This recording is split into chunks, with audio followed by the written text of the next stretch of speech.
Welcome everyone to the Swimming with the Fins radio show. I am your host, Akbach, and we're going to be talking all things Miami Dolphins training camp, going over some of the winners and losers. Before we go over any of the winners and losers, I want to talk about Ryan Tannehill. I'm not going to say he really won or lost, as he really didn't play that well. He was inconsistent, but remember, he's coming off 2 ACL injuries. He tore his ACL late in the 2016 season, and he tore it last year at training camp. So he's had 2 ACL tears since he last played competitive football. He showed some flashes, but was inconsistent. He obviously will be the starter unless he tears his ACL again, which hopefully doesn't happen. But Tannehill, I think he did solid, but I don't know if I'd say he won. But at the same time, he was inconsistent. Now, talking about winners and losers, our first winner will be running back Kenyon Drake. For run blocking, really was not great, so Kenyon Drake usually got stopped around the backfield, but when the run blocking was there, Drake did take advantage.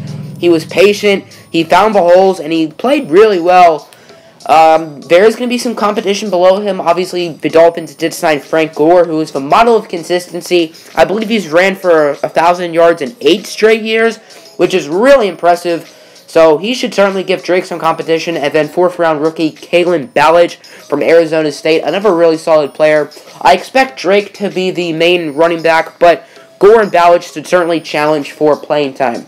Another winner on the offensive side of the ball is going to be wide receiver Devontae Parker. Parker had a lot of balls thrown his way, and he took advantage, as whenever he was open, he made plays, he caught a few touchdowns, and overall, I like what I saw from him. Speaking of wide receivers, I have 2 losers at that position, and they are Kenny Stills and Danny Amendola, mainly because neither of them really did anything, especially Kenny Stills, but neither of them really showed anything and showed why they should be here long term, whereas Devontae Parker really proved himself in a contract year, and hopefully for him, he can keep on proving himself during the year to get a new contract. Now looking off the offensive line, I have 1 glaring winner and 1 glaring loser. That winner is left tackle Laremy Tunsil. Tunsil can play the tackle and the guard spot, but I'm pretty sure he's going to play mainly tackle. And whenever he and Robert Quinn faced off, it was usually Tunsil winning, as Robert Quinn had a lot of trouble getting to the quarterback.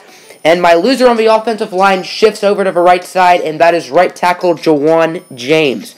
James is expected to be this team's best offensive lineman, and Cameron Wake absolutely dominated him. Wake easily got to the quarterback, but at one point, Jajuan James did have a really good truck on Cameron Wake, where he just, demolished him to the ground. But other than that, James is a loser. Speaking of Robert Quinn and Cameron Wake is definitely a winner. He's about 37 years old by now, but he is still dominating and playing at the top of his game, and I expect another 12 or 13 sack season from him. And Robert Quinn picked up in a deal during the offseason with the Rams. He didn't really play too well as Laremy Tunsil, who's still really raw and not that good yet, really dominated him. The linebackers, Kiko Alonso, Raekwon McMillan, and Jerome Baker didn't really do anything special, so I guess they're all losers in that sense. And in the secondary played really well, but there are 2 big winners, with the first one being my overall biggest winner of training camp, and that is second-year man from Clemson, Corday Tankersley. Tankersley did excellent. He got multiple interceptions, one of which was a pick 6, and he was boogieing to the end zone, which I thought was pretty funny. And my other winner is Minkah Fitzpatrick, the first-rounder from Alabama. Nick Saban loves this kid, and for good reason, as Minkah Fitzpatrick is really special, and I'm expecting a big season from him. He was always around the ball. He had a few interceptions. So that'll be it for me. I'm out. Peace.